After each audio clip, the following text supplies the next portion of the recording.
Wait, I didn't close it entirely? Damn. A lot of rifts left all over. Little cracks in the sky. He can feel those though. The Herald of Andraste. Patient observations, day 3, less trashing, some response to stimulus. Vitals seem solid. 2 attempts so far by locals to break into the chantry to kill my patient. All this work to save his life, and will they just execute him? Will inform Lady Cassandra I expect him to wake before the morn. Good luck sealing those rifts. Who's the good doctor, I wonder?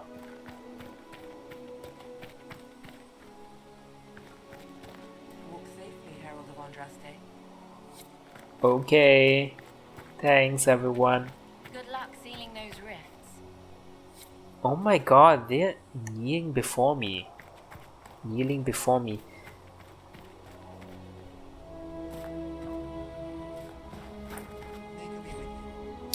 The Singing Maiden. Have you ever heard the story of King Bedwyr? Bedwyr, like most kings, was a man of great pride who expected nothing but complete loyalty from his subjects. He believed the best way to achieve this was through fear. After all, those who feared him would never cross him or question his rule. Most importantly, those who feared him would always seek to please him. Bedwyr cultivated terror in his subordinates through the gleeful and unrestrained use of the contraption referred to as the Maiden. It's a hinged iron casket as high and wide and deep as a man, with spikes within meant to pierce through the poor soul locked into it. It was a prized possession, and it stood in his throne room, often with a screaming victim inside. Political rivals, suspected assassins, treasonous ministers, the Maiden consumed them all. More people were given to the Maiden for increasingly trivial offenses. The cook for oversalting, the page boy for dropping his sword. The Maiden caused a pall over the kingdom, and its people prayed for deliverance from the cruel king. One day a strange woman rode into the city. She was called Ember and was an emissary from a far-off land. Her leaders had heard of Bedwyr's wisdom and authority, and she sought the king's counsel. The thought that he had earned the adulation of brother kings across the sea made Bedwyr swell with pride. They dined and danced, and Ember flattered and fawned on the king. At the end, Ember asked to see the Maiden, the infamous device. The king, giddy with praise, proudly presented Ember with the empty contraption. Ember looked at the Maiden, sighed with disappointment, and said, "That does not look terrifying at all. I should have imagined the spikes to be much sharper." Bedwyr grew red and replied, "The spikes are sharp enough. Look at the blood that still clings to them." "But it is so small," said Ember. "Are only children and women its victims?" Bedwyr grew redder still. "Of course not. The Maiden has devoured many men." Ember shook her head. "I do not believe it. Surely no warrior could fear this thing. A man like yourself, tall and muscled, would not fit within." The king laughed and saw a way to prove the merit of the Maiden to Ember. "I will show you how easily a man like myself could fit." And with that he stepped into the device. But Ember was waiting, and no sooner had Bedwyr squeezed himself into the iron casket than Ember slammed it shut on him. Ember took the Maiden, with a screaming Bedwyr inside, through the castle and down into the city. And the people, finally free from the king's tyranny, cheered and danced to the singing that echoed through the streets until Bedwyr was dead, and it finally stopped.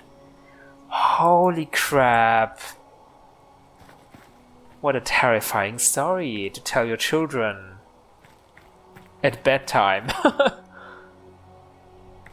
May God be with you. And with you. So this is a tavern. I can't go inside because they blocked it. And this is the cathedral.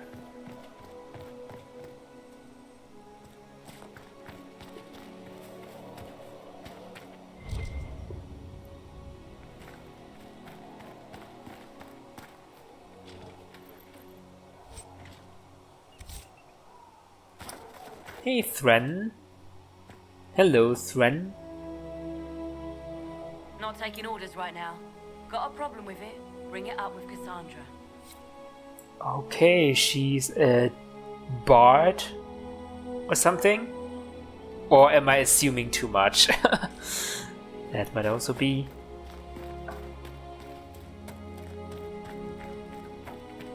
Okay, this is just another way to the cathedral. I get it. Is there something here? Yes, I knew it. Personal locket.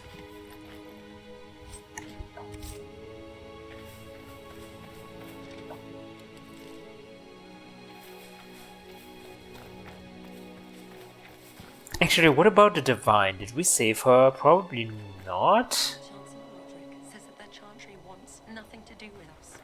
That isn't Chancellor Roderick's decision, sister. Yeah, Roderick seems like a real piece of something. A real piece of work. Did we come in here before? I don't even know.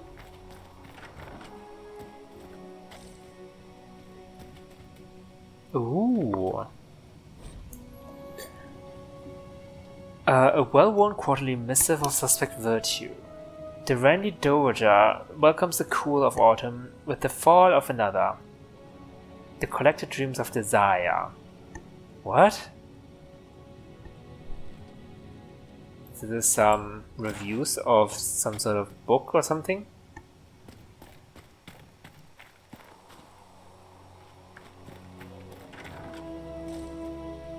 Oh, I'm so sorry to intrude on your home like that. And stealing your stuff? They don't care, okay. I believe Lady Cassandra wanted to speak with you. Yes, I got that. Patient observation. Oh, are you the doctor? Pulse normal, breathing normal, still unresponsive, careful, drop feed of prep. L root. Oh, of prepared elf root extract to hasten his recovery. A lot of thrashing, mutters about too many eyes, something about the grey. Encouraging. The Grey Wardens.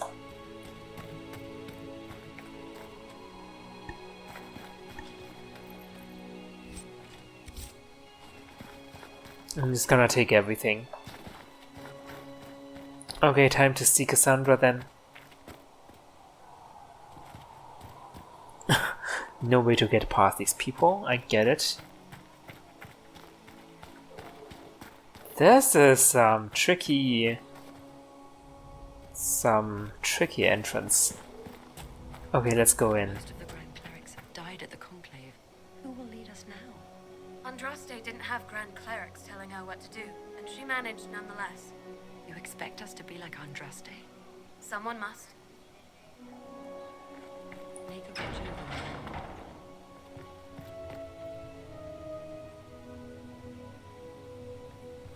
This is quite humble. Have you gone completely Oh. mad?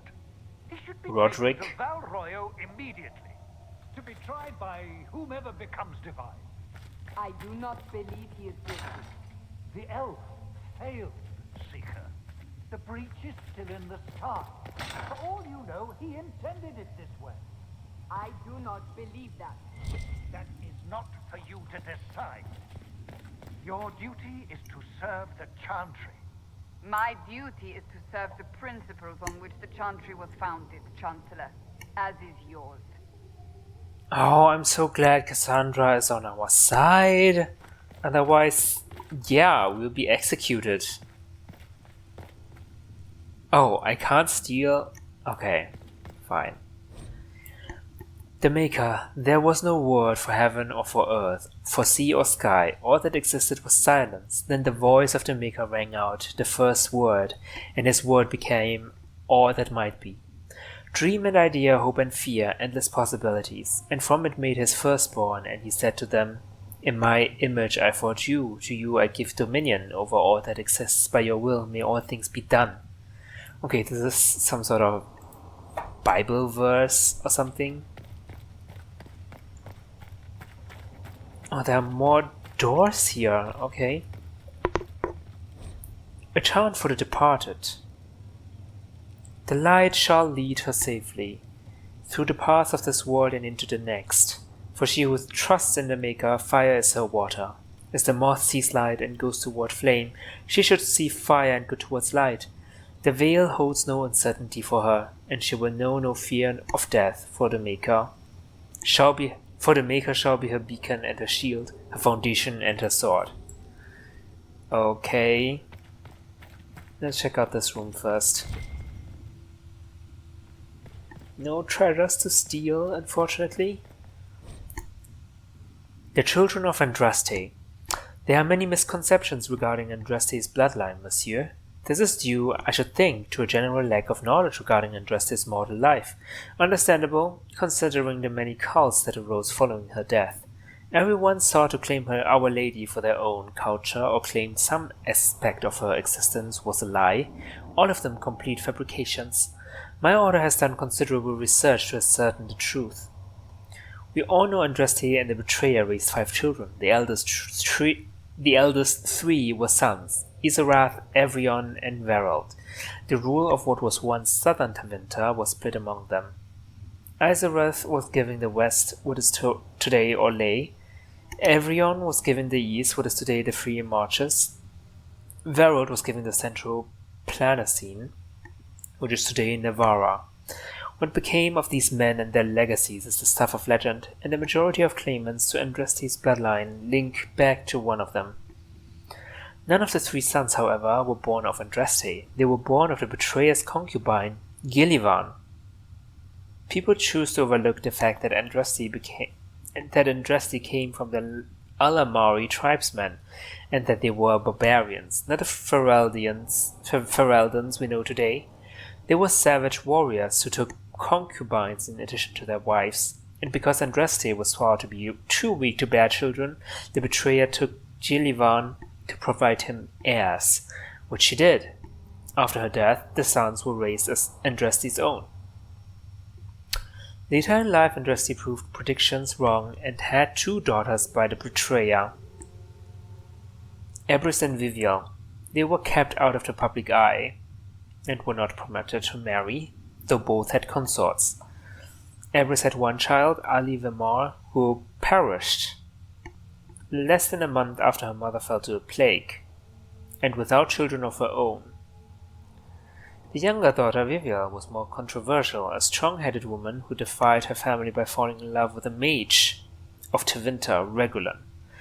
Vivial and Regulon went into self-imposed exile as the exalted march began, and into hiding following Andraste's betrayal and murder. What became of Vivial and her descendants is largely unknown for one primary reason: she had only daughters. Each of those daughters only had daughters. They married into other families and took the other names, and in the chaos of the Second Blight, all traces of survivors were lost.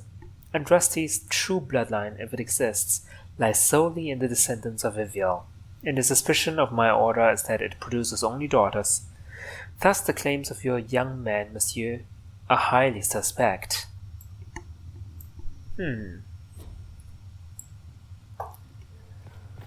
Okay, so there might be some truth to that.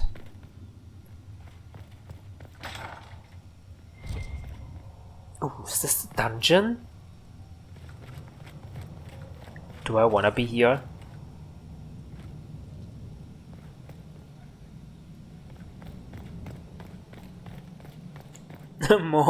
more things to read.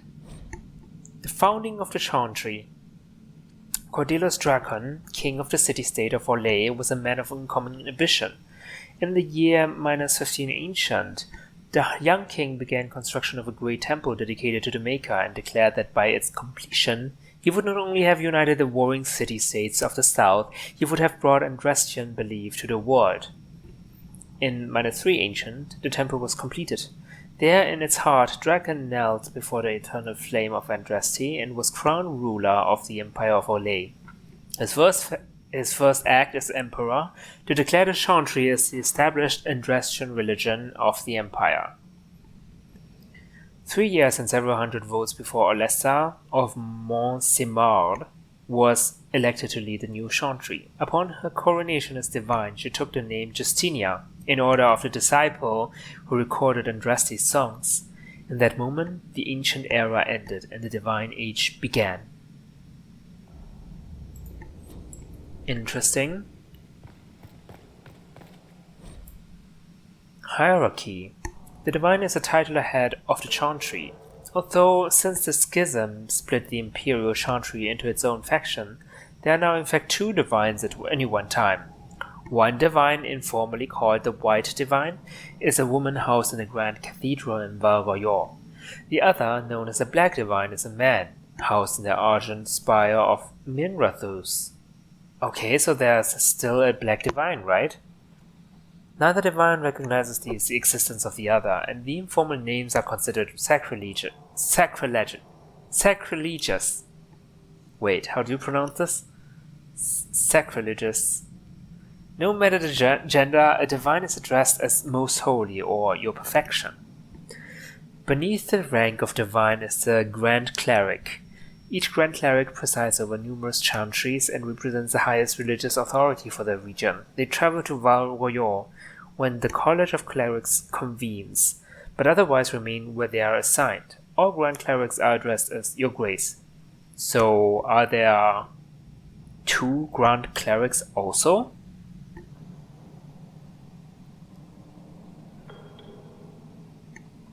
Beneath the Grand Cleric is the Mother? Or, in the other chantry, the Father? Okay. So, one of the chantry worships the males and the other the females, something like that. If a mother is in charge of a particular chantry, revert is appended to her title. These are the priests responsible for administering to the spiritual well-being of their flock. A mother would be addressed as Your Reverence. Brothers, ancestors from the rank and file of the chantry, consists of three main groups: affirmed, initiates, clerics. Okay. Affirmed are lay brethren of the chantry, regular folk who have turned to the chantry for succor. They have most of them led a difficult or irreligious life and have chosen to go into seclusion, maybe orphans and unfortunates. The affirmed take care of the chantry and are in turn afforded a life of quiet contemplation, no questions asked. Only those folks who take vows become initiates. They are in training, whether in academic knowledge or the martial skills of a warrior. All initiates receive an academic education. Only those who seek to become Templars learn how to fight. Clerics are the true academics. They have dedicated themselves to the pursuit of knowledge. They have found in chantry archives sages presiding over libraries and arcane knowledge. The most senior of these clerics are given the title Elder, although such a rank is still beneath that of a mother. All other brothers and sisters are addressed simply by noting the title before their name.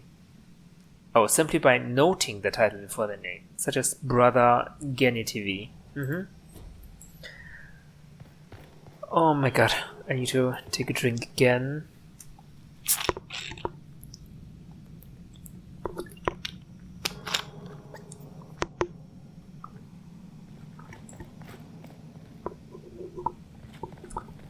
Oh, I'm very text heavy, huh? I don't have the keys. Fair enough. What am I doing here? Is this okay?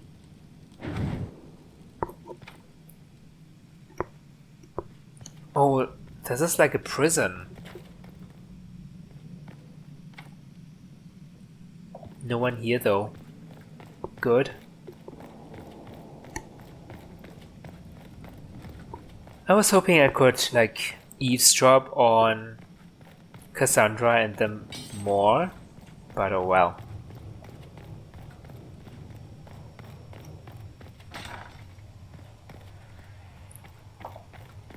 Oh! The Fade. The study of the Fade is as old as humankind. For so long as men have dreamed, we have walked its twisting paths, sometimes catching a glimpse of the city at its heart. It's impossibly separated from our world. The Timwinter Imperium once spent vast fortunes of gold and lyrium and human slaves in an effort to map the terrain of the Fade, an ultimately futile endeavor. Although portions of it belong to the powerful spirits, all of the Fade is in constant flux. The Imperium succeeded in finding the disparate and ever-shifting realms of a dozen demon lords, as well as cataloging a few hundred types of spirits before they were forced to abandon the project. The relationship of Dreamers to the Fade is complex. Even when entering the Fade through the use of Lyrium, mortals are not able to control or affect it. The spirits who dwell there, however, can, and as the Chantry teaches us, the great flaw of the spirits is that they have neither imagination nor ambition. They create what they see through their sleeping visitors, building elaborate copies of our cities, people, and events, which, like reflections in a mirror, ultimately lack context or life. Even the most powerful demons merely plagiarize the worst thoughts and fears of mortals and build their realms with no other ambition than to taste life. Oh wow, this is pretty elaborate. Anything else? Yes, loot.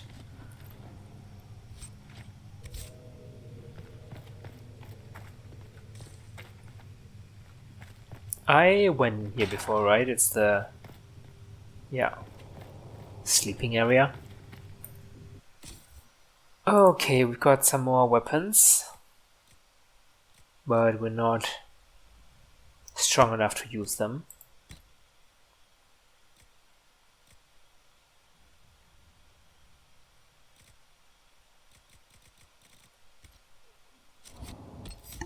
Before we go in, let's look at the codex pages. Foot Soldier. I have faced Antivian duelists, Ferelden Ash warriors, and Fog warriors skirmishers. When we strip away the titles and tricks, they are simply men who want to see their enemies dead, but need a hand free to manage it. Duelists favor a thinner target over the offensive strength of a main Gosh. Ash warriors need a hand to guide their Mabari and a lighter weapon to take advantage of the openings of their dogs leave, while Fog warriors rely on stealth and speed too much to use a heavy shield. When engaging with such an opponent, respect his speed. His hands and feet will move a great deal, ignore them. Watch his hips and shoulders instead. First deny what advantage he has in his allies or environment, unless you have trained equally in such matters. Once you control his weapon, overwhelm him. He has no shield and you need not fear a second blade. If forced to fight in such a manner, you must decide whether you will fight as a duelist, one-handed, or as a chevalier. If the former, drop your back leg away to tighten your center target, as you have no shield to cover your body or second weapon to bring into range. Focus on a quick attack and give ground freely when you cannot find an advantage. If the latter, rely on your vambrace and gauntlet as a shield, and try to wrench your opponent's weapon away. My left arm bears the scars of such efforts, but my opponents bear worse. Better still, do not lose your shield at all, but battles are not a place of perfection. Did we encounter a foot soldier before? Pride Demon. The most powerful demons yet encountered are the Pride Demons, perhaps because they, among all their kind, most resemble men. As clever and manipulative as a desire demon, with a penchant for cruel irony that is almost human. While the demons of desire largely engage in the bribery of mortals, pride will use mortals' own best nature against them. Clever men outwit themselves, strong men crush themselves, humble men forget themselves, jealous men fear themselves. They turn corruption and ruin into an art. Wow.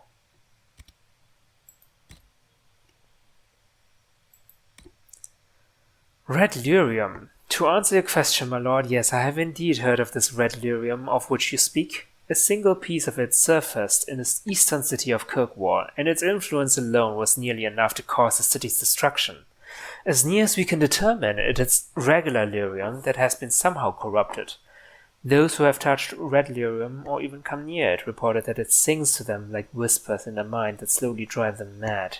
We do not know, however, what might stem from extended contact. Madness surely, but would there be a physical corruption as well? What would happen if a mage or a Templar used Red Lyrium as they use regular Lyrium? Far more disturbing is the fact that lyrium could be corrupted at all. Treat any red lyrium you encounter as if it were poison. Do not go near it, do not attempt to destroy it, and most importantly, do not attempt to use it. From a partially burned letter to an unknown writer affixed with the Grey Warden's seal. Oh, so regular mages can use normal lyrium? For what exactly? We'll see.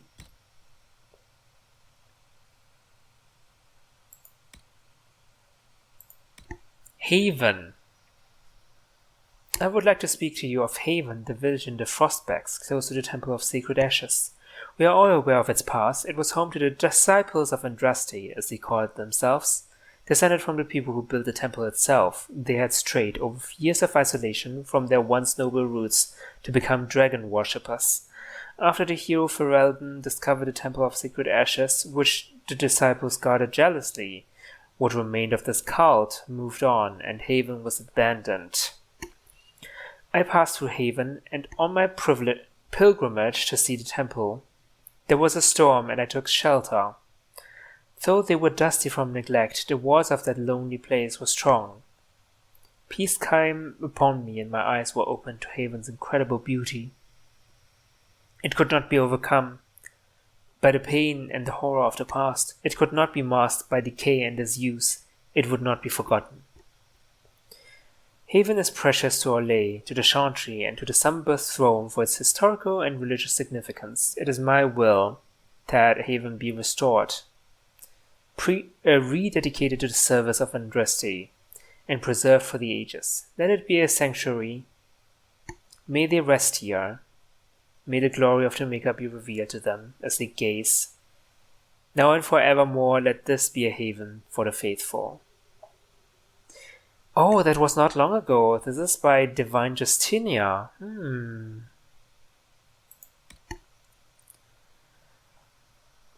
According to legend, the sacred ashes of Andraste were carried out of the Imperium by Harvard, disciple of Our Lady. Wounded by Tevinter soldiers when he tried to stop Andraste's capture, Harvard was too late in coming to Minrathous to stop the execution. All he found was her ashes. As soon as Harvard touched them, Andraste appeared in a vision. Rise, Aegis of the Faith, the Maker shall never forget you so long as I remember. The Aegis of the Faith, so named by our prophet herself, stood at her word and found his wounds healed and his spirit renewed. He gathered the ashes and returned to the lands of the Almari tribes, which are now Ferelden. It's said that Andraste's song led him to a holy site, where Harvard and his followers built a temple to house her remains. There the legend ends. Men searched for the temple, finding only rumors. Chantry scholars concluded that there was no temple. It was all a myth. Then the hero of Ferelden came, seeking to cure a dying Arl with the miraculous powers of the ashes. The hero, with the help of renowned scholar brother Ferdinand Genitivi, traced the steps of the ancients and came to a remote ruin high in the Frostback Mountains. Oh, that was the first game, right? There the urn of sacred ashes waited, as the legend said it would. How the triumph of the righteous over the Fifth Blight, the temple's discovery, was shared with the world. Much to our dismay, however, by the time our soldiers arrived at the temple, the urn had disappeared. What? To this day we do not know who took them or why. The hero of Ferelden did not share the discovery, and brother Genitivi, whose research made it possible, had disappeared. Truth, however, will always out, and rumors circulated about the cause of Arl Eamon Garen's miraculous recovery. Agents investigated claims about the urn and were eventually led, as the hero had been led, to the temple. Yeah, the urn was nowhere to be found. Though the ashes were gone, the temple itself stood, and it has since become a source of hope. If the Grand Cathedral is the beating heart of our Chantry, then the Temple of Sacred Ashes is her soul.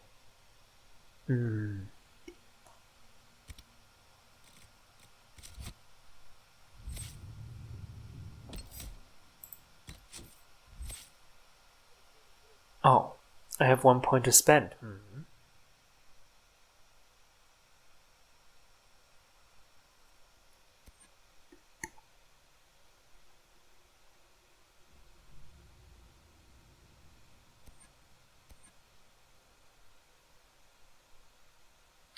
Okay, these spells slow and weaken enemies. These are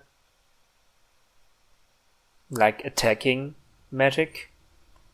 This is to paralyze. And this is for healing. Okay, we should really invest in this branch. Create a barrier that acts as temporary additional health. Sure. Sounds good.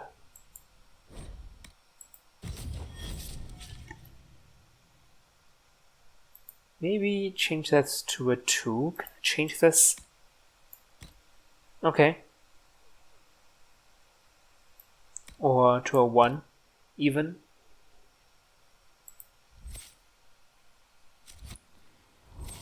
Okay, let's see what sort of shitstorm we're in.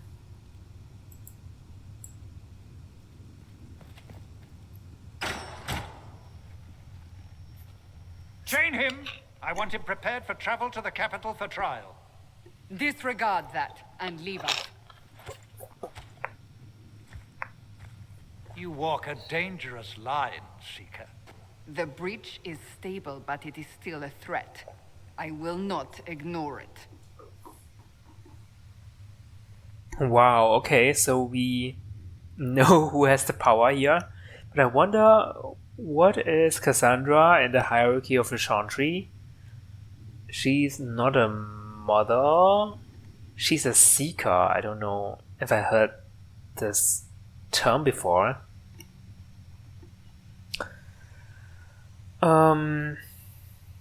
I did what I could. I did everything I could to close the breach. It almost killed me. Yet you live. A convenient result insofar as you're concerned. Have a care, Chancellor. The breach is not the only threat we face. Someone was behind the explosion at the Conclave. Someone most holy did not expect. Perhaps they died with the others, or have allies who yet live. I am a suspect? What? You, and many others. But not the prisoner. I heard the voices in the temple. The Divine called to him for help. So his survival, that thing on his hand, all a coincidence. Providence. The Maker sent him to us in our darkest hour. Oh, okay. Yeah, that makes sense. I'd go with that. No. We should not discredit ourselves in front of them. If we can use the fact that they believe I'm the chosen one, we should let them, right?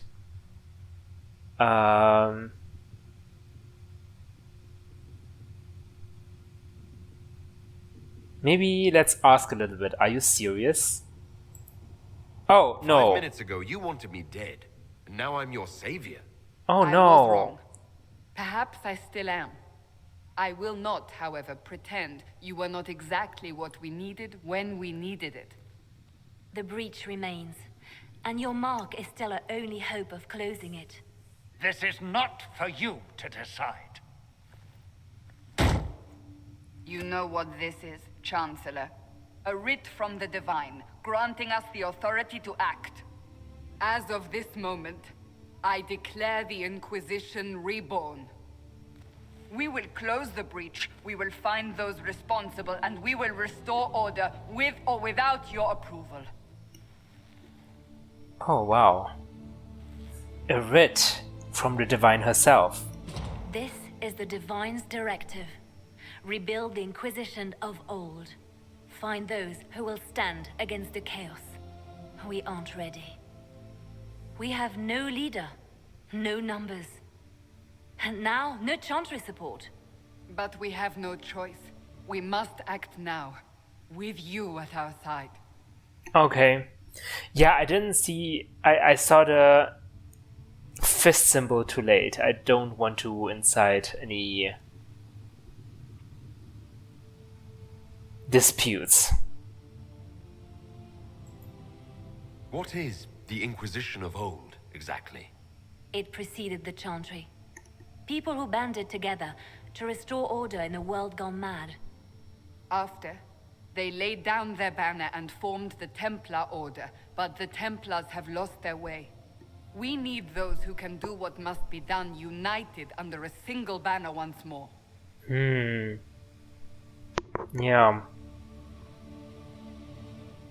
Okay, I don't want to refuse. Do you want a war?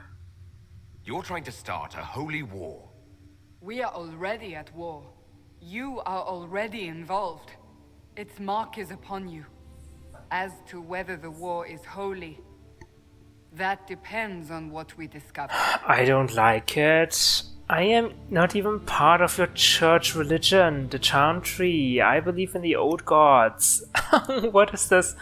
Why am I involved? I can't be an Inquisition, right? I'm not a church guy. And if I refuse? What if I refuse? You can go if you wish. You should know that while some believe you chosen, many still think you guilty. The Inquisition can only protect you if you are with us.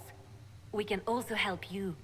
It will not be easy if you stay, but you cannot pretend this has not changed you. True enough, true enough. Yes. I want to help. If you're truly trying to restore order, That is the plan. Help us fix this before it's too late.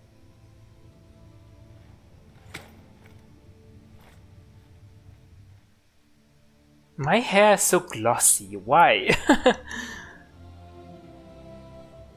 Looks like I'm wearing a plastic wig or something.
Oh my god, will Roderick turn evil or something?